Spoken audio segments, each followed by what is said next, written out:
It's been a while.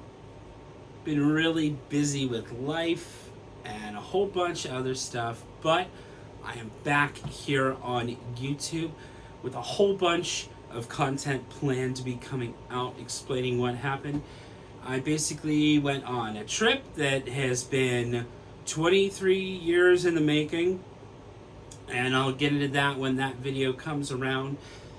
And also want to show off some recent pickups. You'll see that video here soon. However, I wanted to come on and shoot a special video.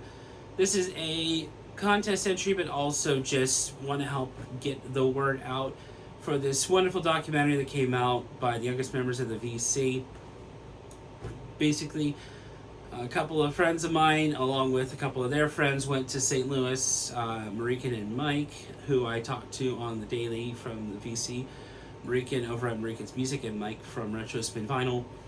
And, you know, I talked to them quite a bit, and it was really cool to see their adventures when they decided to go on this trip. And I'd hoped it would be filmed so I could see what happened, because and I'll get into that later on in the video, but it was really cool to see that documentary and just see the fun that it had there, because I don't get to travel too much, and I went on my trip, and I'll talk about that again in another video, but it was really nice just to see overall just the camaraderie and everything, and just the fun that was had there. So the first part is, what did I like about that documentary? Well, I think it was just overall the travel aspect of it. One of my favorite things to watch is some travel vlogs and travel videos of places that I normally in my wheelhouse don't get to see. So for example, I watched a video recently that had this free children's park where they had displays that kids could go play on for absolutely free. That was like a public park. And then, you know, there was some buildings that were on the set of Dances with Wolves, for example. And then, you know, there's little sideshow attractions like the Cryptids Museum out there in this country in Route 66. So I really do enjoy travel vlogs. So I think it was just that aspect, and seeing what was offered at the different record stores that's not in my particular area. Although it's relatively easy to access music via your phone, sometimes when you want the physical version of a particular album, it might not necessarily be where you are and you have to ship it. So it's interesting to see, and it was interesting to me to see what everybody picked up, because each person has their own individual taste, but it gives me a snapshot of, hey, this was what was available in this particular part of the country. So I think it was just that twinfold of the pickups and the just seeing the tourist trap areas, the travel portion of it, because that is just one of my favorite things, is just to see where everybody's going on a trip if they want to film a video and what happened, because it's really interesting to see different parts of this huge country, because until you actually see it, sometimes it's really hard when you're in your day-to-day life in your little bubble to see what's out there. And I think that's why I love travel videos so much. So this video is actually going to be the spark of a new series, pseudo spark for a new series, but for this particular contest, the task was pick 3 albums that would be put onto a playlist for a trip, either that or actually is played for a trip. So when I thought about this, I thought about the multi-hour trip, not the, hey, I'm going to go visit a friend that's an hour away, I'm just going to put on this album. More like, there are multiple people driving, you want to do this in one shot, so you're going to take turns on who's driving, pit stops, conversations that are had during the way. So that's the way I wanted to frame this. So I started first with this album right here, which is Death by Rock and Roll by the Pretty Reckless. And normally you would start your trip, you want something high energy, you want something that, you know, you're really excited to start the trip, you know, everybody's high energy, you're hitting, as Goofy would call it, out on the open road, you're hitting the open road. And what do you want to start with? Well, I would pick this one, because just the beginning portions of this album kick you in the teeth and really get you going. High energy, you're going through it, but also as it kind of hits the mid parts and it really hits the ending, it does end on a quieter, more somber note, and not necessarily a bad thing, because you're still riding the energy, but you can't hold that energy for too long because everybody will be exhausted. So it gets down to the point where it's quieter with Rock and Roll Heaven and Harley Darling, and I really think this would be a good start to that. And then as it goes with the high energy, y'all maybe singing along, especially because I know Only Love Can Save Me Now. I sing along every single time. 25 is a great Bond-esque type of song, and I actually wrote I might even put this up, I don't know, but I did write 4 long pages on how much I adored this album when this came out, and this was one of my favorite albums from last year, so this would be the very first one I would go with. So keeping on the trend of what's happening, you're having your conversations and it's the mid portion of your trip.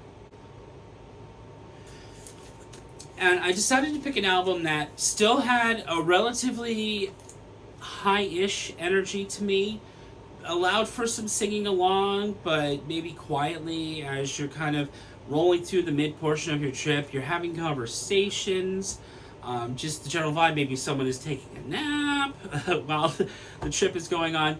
But I chose this album. Now, this is a particular double package, but I picked this album right here, the first part of the package, Cosmos Factory by CCR. And its emphasis on a little more acoustic vibes, I guess I would say, especially because whenever I'm thinking of travel, I think of Ramble Tamble. Honestly, I really do think of Ramble Tamble. But there is Through My Back Door, Run Through the Jungle, Traveling Band, definitely the long version of Heard It Through the Grapevine and Until I See the Light. This whole album is just, it's as long as I can see the light. Long as I can see the light.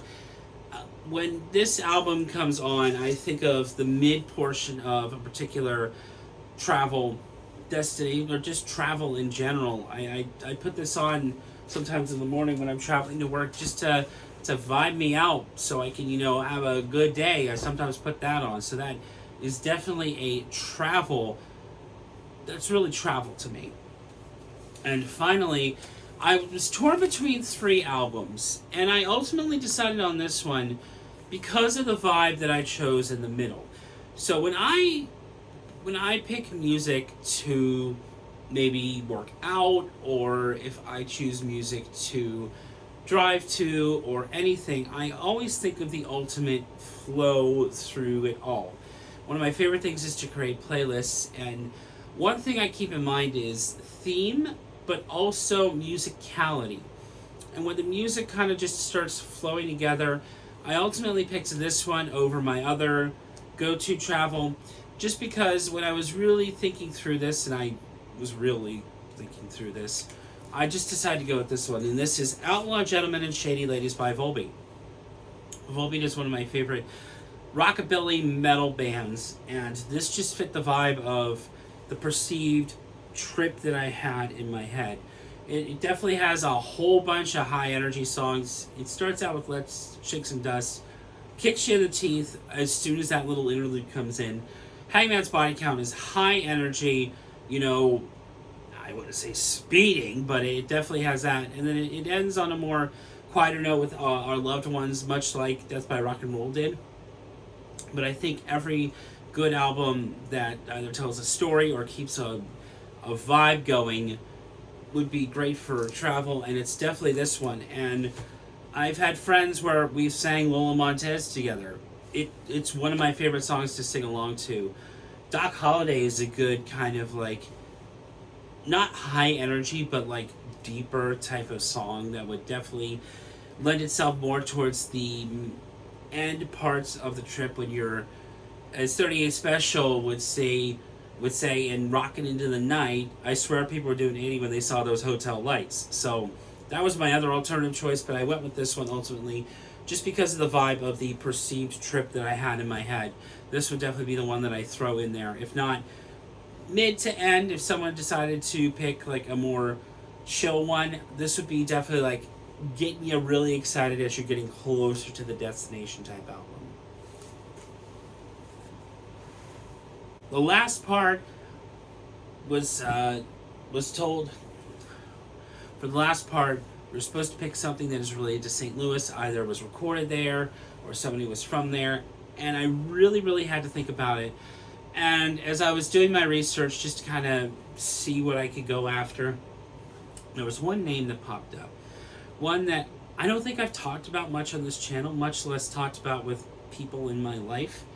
But that musician is Michael McDonald, and the album I wanted to show was Best of the Doobie Brothers. So back before I had all this that you're seeing behind you, there was this album. This was the album that I played the most in my youth, and it still sounds good to this day. But it's mainly for the song "Taking It to the Streets." That song, if I